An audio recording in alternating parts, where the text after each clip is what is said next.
we will be underway shortly here of round 12 here in Orlando. Not only a 3-0 in this pod, but an excellent opportunity to snag a top 8 with a good performance in the next draft pod. Melissa with the plains to start things off. Jason with the plains of his own. DeTora with a forest. And now there is a Seeker of the Way. So that's a great way to start things off here for Melissa. Debilitating injury is going to slow her down a touch. Got to get the Seeker off of the table. Doesn't want to take the beatdowns too much. There's a Smoke Teller. Just a passing of the turn. So DeTora without a third land. A plains here for Myatt. And it'll be a morph. If DeTora has an island. See what that morph is. But check out the action. I don't think that's going to be necessary. I think she may have better things to do with her mana. Or to rip land number 3 this turn. Here is an attack. We'll see if Myatt has any interest in blocking. And it looks like the answer is yes. Perhaps a trick. There is one. And Melissa has to be thrilled with this because I do not believe that she has land number 3. So getting to cash in this feat of resistance for, what in essence, Jason's entire turn, the last turn, is a big win. There's a copy of Feat of Resistance that was cast. So the Smoke Teller gets a little bit larger, but Assault Road Patrol is going to block the road, or at least try to. This will come down past the turn back.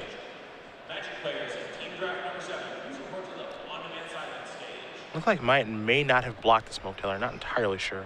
I don't know. I think he blocked. If he blocked with his morph last turn, I'm sure he's blocking with the Assault Road Patrol this turn. Just want to make sure. That's all. You saw Archer's Parapet come down for DeTora and a morph there from Myatt. Myatt having some mana issues in his 4-color deck. You see only Swamps and Plains out there. DeTora having some mana issues of her own, but there is a third land finally. Still no black mana, and it appears that black is the splash of Melissa's list, as she has 3 swamps versus 6 plains and 5 forests. Smoke Teller, red zone, yet again. Not afraid. Looks like a double block here. All right.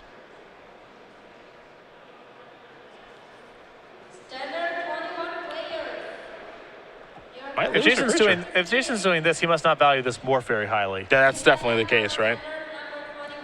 Because the Assault Road Patrol kind of has the Smoke Teller on lock regardless. There's an Awaken the Bear.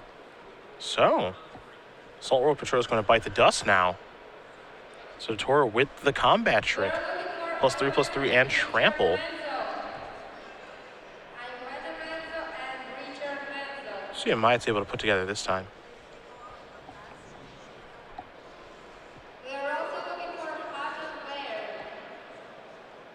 All right, here's a morph. So I imagine Jason's doing this with the intent of running back the same. Oh, excuse me. It's much riskier for him to run back the same block from last turn now, as any trick is probably game ending. Well, she's already used 2, right? So maybe it's worth a try. We'll see. There's a morph there for DeTora. So no attack for her. See what Myatt wants to put together on his turn. Game is pretty even at this point. You can see both players are 20. Third morph. There's been some mana troubles for each, but the biggest problem here is that Jason's in this squeeze where he can't really block, nor can he attack. Yeah. So if he finds his 3rd color mana, it probably unlocks a sizable portion of his hand and he can start doing things, but for the time being. Well, DeTora can't start attacking now. She's going to reveal Armament Core 2 Watcher of the Roost. So DeTora will gain 2 life, go up to 22, and attack in the air. Myatt's going to go down to 18. And as we have seen many times over the course of this weekend, flying is a very, very powerful ability in this limited format. Games get locked up. I mean, people are just cranking out morph after morph after morph. DeTora going to play another morph. Pass the turn back. Myatt will draw a card. It's a forest, so finally a different color of mana. Again, he has a 4-color deck. That forest, I have to imagine, is important. He's going to take a look at the morphs that he has have in play. But because of that Archer's Parapet, still, going on the offensive is still pretty tough for Jason at this stage. There's an attack. Let's not forget, too, in this format, 5 mana is the flashpoint. Awaken the Bear here. It's going to take care of the Parapet. And Melissa's probably okay with that exchange. I mean, maybe now Jason starts to get on the offensive, but Melissa already has a board better suited for racing than what Jason has, with a flyer, ahead on the life count, and a 3-3. It does seem to be it does seem difficult, to be upset with that exchange. I would think Awaken the Bear trading for an Archer's Parapet. Yeah, that's okay with me. Especially with Melissa missing black mana. I mean, this is another good exchange for Melissa on the surface of things. Looks like we're going to double block a Morph here. What's this going to be? Well then. That Hydra is rather hooded. You see Jason's taking a look at this. This is not the first time we've seen players take a look at this card. What is this going to be? Oh, wow, he's delving. And that's a murderous cut. So he's going to get to keep his morphs, but DeTora will get 5 snakes due to Hooded Hydra dying. That's a heck of a magic card, though, is Hooded Hydra. I guess that could have been worse for Jason, because if he doesn't have murderous cut, the game probably ends. He loses both of his morphs? Yeah, and is facing down a 5/5 with a really powerful death trigger. But, again, Jason now in the same squeeze before of can't really play offense, can't really play defense. Yep. We can't forget the 2 damage to come across in the air last turn, too, due to the Watcher of the Roost. I imagine that's going to happen again this turn in just a moment. But the 2 morphs, actually 3 out there for Jason. You see the Anak Bondkin as well. And this makes things a little bit more difficult, I suppose. DeTora getting very, very aggressive here. See the Rush of Battle being cast. Yep, that's a 1-of in her list. Normally you do not see this card in decks sort of as mid-rangey as Melissa's, but she does have a lot of early aggression in her deck. And in this spot, it is really good. Creatures you control get +2/+1 until end of turn. Warrior creatures you control gain lifelink until end of turn. Not a lot of warriors out there, actually. I believe there are 0, but that doesn't matter. Well, arguably, this card is better with snakes than with warriors. So I suppose that's true. Looks like he's tapping. Yeah, he's just tapping out because there are just going to be no good blocks in the situation. He's going to lose a lot of his team, so he's going to reveal his morphs, the Master of the Hidden Way, and then 2 Cop Visibility locks on, and he's going to pack all of those up. So Melissa DeTora is going to win game number 1 here over Jason Myatt. Abzan up a game over the 4-color deck, and it feels like to me, this is the first time that we have seen Rush of Battle be cast. It does feel a little bit like an overrun, not an exact parallel, but it feels kind of like that effect. It's one of those cards that's really easy to overvalue because whenever your opponent casts it against you, it's probably going to be really powerful. And in R&D, we've actually referred to this sometimes as the overrun fallacy. Okay. Whenever your opponent casts it against you, it's probably going to kill you because they're casting it. You don't see the games where it's stuck in their hand, uncastable because you kill too many of their creatures or the ground is built up or whatever the case may be. So cards like Rush of Battle, in my mind, generally get overrated and limited because when you see it being cast against you, it's normally in a spot like this, where Melissa has a bunch of tokens in play and you're conceding to it. It's harder to visualize the games where it's not good because it's usually stranded in your opponent's hand. It's not a card they're casting. Okay.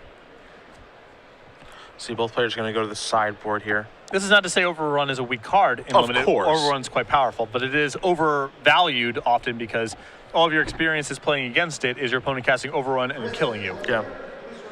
Rarely do you cast an Overrun that just kind of, kills a few creatures and stuff like that. You try to set it up to be a game-winning effect. Exactly. That's all you ever think of when it happens. Exactly. And trust me, there are certainly times when you draw Overrun and it's horrible. Yes. It doesn't do anything. But as the opponent, they never see that. Correct. Because it's just in your hand as other things are going on. Yep. And the entire time you're trying to set it up so that it can be lethal. DeTora up a game here. Pretty good spot to be in if she's able to win this match. She moves on to 11-1 and very, very close to another Grand Prix top 8 on her resume. And Rush of Battle clearly much weaker than Overrun. Absolutely. Absolutely. But it does have some of the same moments of, we were kind of playing a game and it looked like it was close and you had some stuff in play and then you just killed me out of nowhere, like we just saw in that game. So it can still have that Overrun effect, but nowhere near the same power level.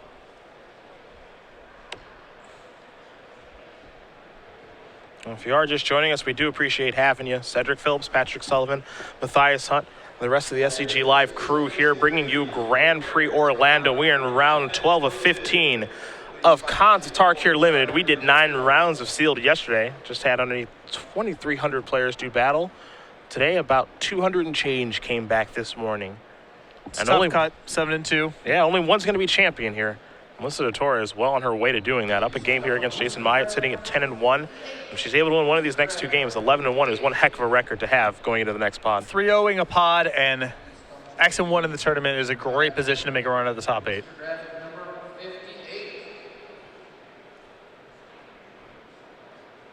So let's see what Myatt's able to put together. Looks like he's going to keep. He's got a Plains, and he's got the very powerful Mardu Hateblade to start things off. DeTora with just a Plains. She will pass the turn back. One of the better one-drops in the format. Perhaps the only really playable one-drop in the format besides Disowned Ancestor. Yeah, I like Mardu Hateblade quite a bit as Myatt's just going to pass the turn back after playing a Swamp. DeTora has a Swamp, and she will play a copy of Chief of the Edge. This one gives the beatdowns +1/+0 to other warrior creatures as a 3/2 on its own. Jason will gain a life with the Thornwood Falls and hang back on defense with the ability to give Death Touch.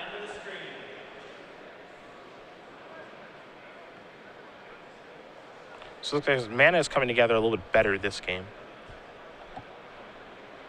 DeTora looks like just going to pass the turn back. Very odd to miss a play on turn 3. Very infrequent in this format. Yeah. No morph. There is a banner there for Myatt. So again, that'll be a little bit more mana fixing for him. It's an Abzan banner. He does have a lot of banners in his pool. He has 2 Abzan banners. He's only playing 1. He also has 3 copies of Sultai banner. He's not playing any of those. There is a Defiant Strike. Looks like Melissa just wants to cantrip here. Super Sunday Series players, we are aware that there is an issue with your points. Please be patient with us. So back to DeTora we do go. We will keep you updated as further things progress.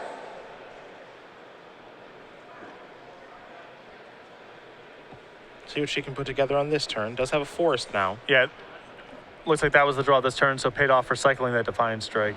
Now here's an attack. Any trades to be had? Well, this is a risky block because of the feat of resistance that Jason saw in the first game. Mm-hmm. He may have no choice here because this play's not worth very much. Well, he has a feat of resistance of his own. So he's got some real interest in keeping that Mardu Hateblade, and he will win that war. There's a forest, and this is the very, very powerful Sultai Flare. I like this card a lot. 4 mana, 3/4. Whenever a creature with toughness 4 or more dies, you gain 4 life. The size is great in this format, and it's not uncommon for this thing to gain 8 or 12 life over the course of a game. So the Hateblade's going to come into the red zone there. DeTora, no interest in blocking. We'll take 2. To me, the most important cards are the powerful single color spells. Easy to cast and high impact. Master of the Hidden Way, 3/2 unblockable. Don't see that one hardcast a lot, normally morphed, but given Jason's mana situation, able to use all of his mana this turn, there is the Mystic. That thing can keep attacking. Torque really can't do a lot about it. She'll attack herself for 3 with the Flare. It's not that efficient to unmorph, nor is it a surprise when you unmorph it, because you had to do it preemptively. Yep. So I found myself hardcasting this more than I initially anticipated. It's not nice to pay full retail, but the morphing and unmorphing of it is also not that efficient. Smoke Teller. When DeTora's plays last turn, along with Seeker of the Way. So just more 2-drops. She looks like she's just a low to the ground deck, much like what we've seen from a lot of other players this weekend. Mystic's going to come into the red zone. In for 3, DeTora's going to go down to 14. And relative to his mana base, Jason's deck is not demonstrating a lot of power right now. Yeah, that's for sure. Given that he has a 4-color deck, you're expecting to see that Haymaker. Yeah, and you're just seeing, marginal card, another marginal card. That's a good card. All right, we got our first good one. There you go. Abzan Falconeer is one heck of a magic card. So DeTora will draw. I think the Falconeer, after watching it this weekend, is definitely in contention for one of the best non-rares in the set.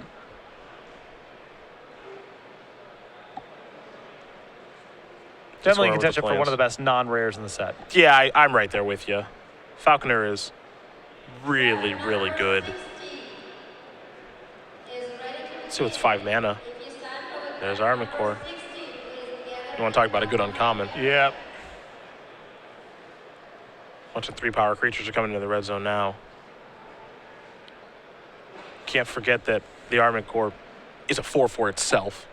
And, you know, Melissa trading any of her creatures here for this Hate Blade is not ideal because they're all so much higher in quality, but she just has to make that trade at some point, so. It looks like Myatt has no interest in trading at all, so now I'm wondering exactly what's going on. I feel like that's a situation where he probably trades. So he did have black mana available due to the banner. Is it going to get any better for the Hate Blade? It's just a lot of damage to take. Yeah.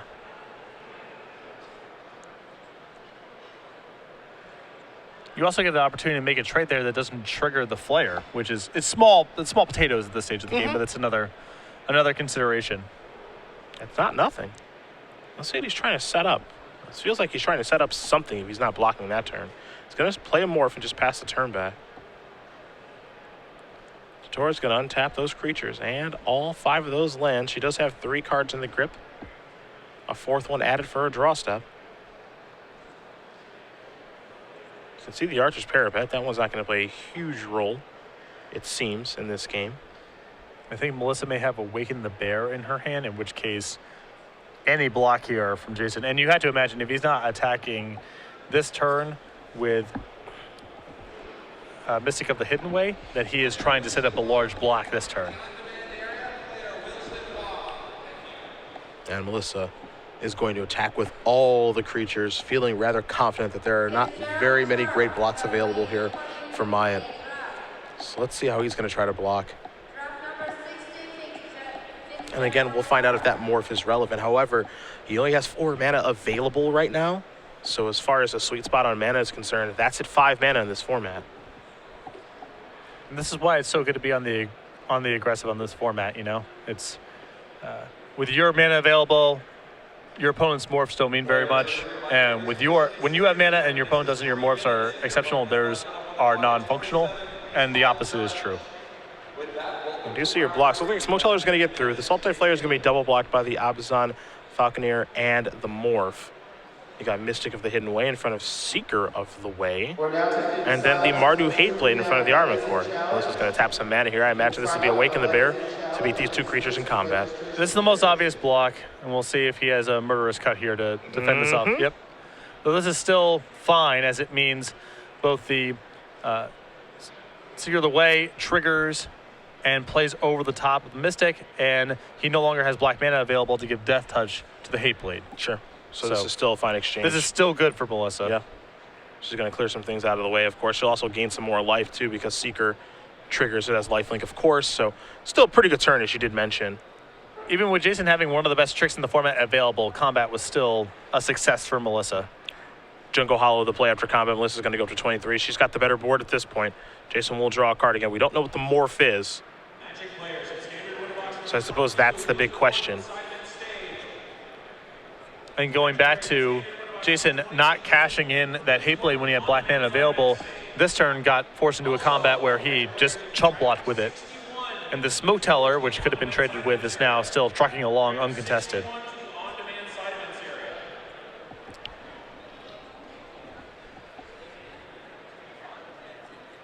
Also going to tap some mana here.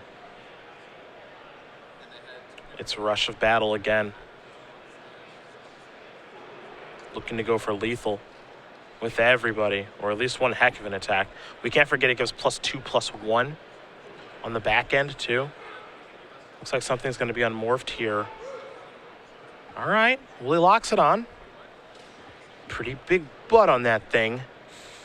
But this is still, you know, a chump block on the other block for Jason, so he's still taking 5 damage here, falling to 1, and facing 2 creatures against 1 blocker. We can't forget, too, that DeTora is gaining a ton of life in these exchanges, right? You know, Seeker of the Way is, you know, gaining life, of course, and we saw Sultai Flare die. That's going to gain some life. So even if Jason is able to stabilize at this 1 with the Archer's Parapet as the follow-up, I don't think he's going to be able to. He's going to show 2 swaps so he can concede the game. So Melissa DeTora is going to win this match over Jason Myatt, 2-0. And for Melissa, 3-0's the pod, moves on to 11-1.